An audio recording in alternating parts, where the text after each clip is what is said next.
Well, it looks like another warm day today. Let's just call it hot. And the radar showing showers and some thunderstorms coming down into the area this evening. You can see the activity right now draped across Broward County, and it's on the increase.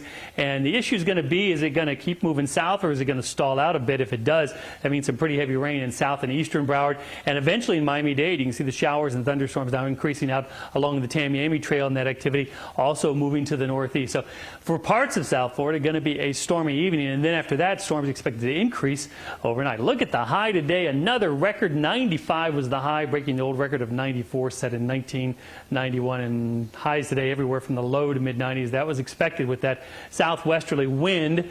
And temperatures still at this hour are hot, mainly in the 90s, but there is this what we call outflow boundary from some thunderstorms up to the north. It's working its way south, dropping folks into the upper 80s, but that air is pretty humid. There is the fading front. I wish it was going to stay strong because temperatures in central Florida are only in the 60s and 70s, 90s ahead of it.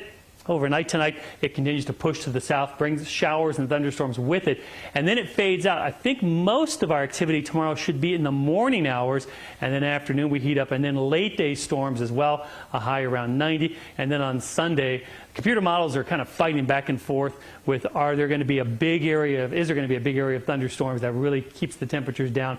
At first, the computer models said that would be tomorrow, and now it's saying Sunday. Basically, the weekend is looking rather unsettled. There's all the moisture with the front that's coming down. Once again, the front fades out, but the moisture sticks around, so a good chance for showers and thunderstorms tomorrow.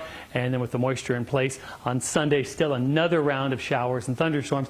And then a stronger cold front comes through, and of course, that's relative because we've been in the 90s. It's going to drop temperatures about 10 degrees, so we'll be in the mid-80s. That's pretty close to normal.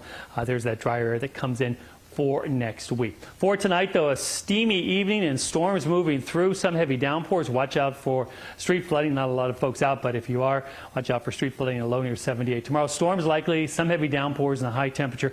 Could get to 90 if we can get the sun out later in the day. On the water, winds north early, becoming southwest at 10 to 15 and taking us through the weekend. Pretty stormy. Storms likely both days, although I don't think it's an all-day weekend washout. The next week, some heat relief. Another cold front due late next week. More on that coming up.